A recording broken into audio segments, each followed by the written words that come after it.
ಕೇಳ್ದಂಗೆ ಎಲ್ಲಾ ಸ್ಯಾರೀಸ್ ಓಪನ್ ಮಾಡಿ ಶೋ ಮಾಡ್ತಾ ಇದೀನಿ. ಏನ್ ಸಕ್ಕದಾಗಿದೆ ನೋಡಿ. ಸೊ ಆರಾಮ್ಸೆ ಇದನ್ನ ವೇರ್ ಮಾಡಿ ನಾವು ಆರಾಮ್ಸೆ ಮದ್ವೆ ಮಾಡ್ಕೊಬಹುದು, ಅಷ್ಟು ಚೆನ್ನಾಗದ.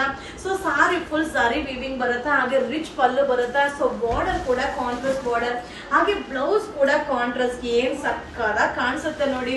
ಸೊ ಈ ಸ್ಯಾರೀಸ್ ಅಲ್ಲ ಹಾಗೆ ನೋಡ್ಲಿಕ್ಕಿಂತ ಒಬ್ಬರು ವೇರ್ ಮಾಡಿದಾಗ ಎಲ್ರಿಗೂ ಇಷ್ಟ ಆಗುತ್ತಾ.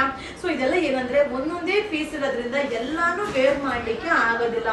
ಸೊ ಅಟ್ಲೀಸ್ಟ್ ಓಪನ್ ಆದ್ರೂ ಮಾಡಿ ಶೋ ಮಾಡೋಣ ಅಂತ ನಿಮ್ಗೆ ಎಲ್ಲಾ ಸ್ಯಾರಿನೂ ಓಪನ್ ಮಾಡಿ ಕಲರ್ ಕಾಂಬಿನೇಷನ್ ಪಲ್ಲು ಎಲ್ಲ ಶೋ ಮಾಡ್ತಾ ಇದ್ರಿ. ಸೂಪರ್ ಆಗದ. ಈ ಸ್ಯಾರೀಸ್ ಅಲ್ಲ 4000 ಎಬೋದು. ಸೊ ಓನ್ಲಿ 1980 1980 ರೂಪಾಯಿಗೆ ಕೊಡ್ತಾ ಇದೀವಿ. ಸಕ್ಕದಾಗದ. ಈ ತರ ಕಾಂಬಿನೇಷನ್ ತುಂಬಾ ಜನ ಸೆಲೆಬ್ರಿಟೀಸ್ ವೇರ್ ಮಾಡ್ತಾರೆ, ಸಕ್ಕದಾಗಿ ಕಾಣಿಸುತ್ತೆ. ಕೆಲವೊಂದು ಸ್ಯಾರಿನ ನಾವು ವೇರ್ ಮಾಡಲ್ಲ, ಸುಮ್ಮನೆ ನಾವು ಅವಾಯ್ಡ್ ಮಾಡ್ತೀವಿ. ನೋಡಿ ಎಷ್ಟು ಚೆನ್ನಾಗಿ ಕಾಣಿಸುತ್ತೆ. ಗ್ರೇ ಕಲರ್ ಪಲ್ಲು ಎಷ್ಟು ಸಕ್ಕದಾಗದ. ಕಾಂಬಿನೇಷನ್ ಎಲ್ಲ ರೇರ್ ಕಾಂಬಿನೇಷನ್. ಹಾಗೆ ಈ ತರ ಸ್ಯಾರೀಸ್ ಅಲ್ಲಿ ನಮ್ಮ ಪುಟ್ಟ ಮಕ್ಕಳಿಗೆ ಲಂಗ ಬ್ಲೌಸ್, ಲಂಗ ದಾವಣಿ, crop top, ready sari, gown, ಹಬ್ಬಬ್ಬ. ಸೊ ಇನ್ನು ಹೇಳ್ತಾ ಇದ್ರೆ ಎಲ್ಲಾ ತರನು ಈ ಸ್ಯಾರಿನ ಯೂಸ್ ಮಾಡ್ಬೋದು. ಸೊ ಕಾಂಬಿನೇಷನ್ ನೋಡಿ ಏನ್ ಸಕ್ಕದಾಗದ. ಇದು 1980 ರೂಪೀಸ್ ಆಗುತ್ತಾ. ವೆಡ್ಡಿಂಗ್ ಆಫರ್ ಆಗಿರುತ್ತಾ. ಫ್ರೈಡೇ, ಸ್ಯಾಟರ್ಡೆ, ಸಂಡೇ ನಿಮ್ಮ ಯುವರಾಜ್ ಸಿಲ್ಕ್ ಹೌಸ್ಗೆ ವಿಸಿಟ್ ಮಾಡಿ, ಬೈ ಮಾಡಿ. Thank you.